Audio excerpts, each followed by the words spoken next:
And we are in front of an interesting Vanster from Possl, and we will be getting straight inside. But we check this simple layout. Standard three-seating system, an actual drop-down roof tent bed.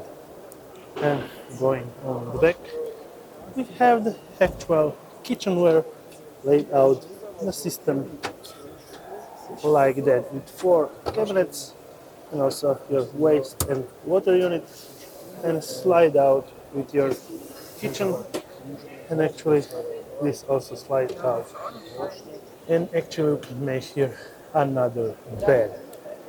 And going around from this side, we can have a look how this looks with this pop-up roof.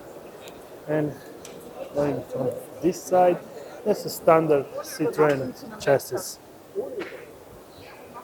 Auto sleeper with full 3 seats with isofix hooks.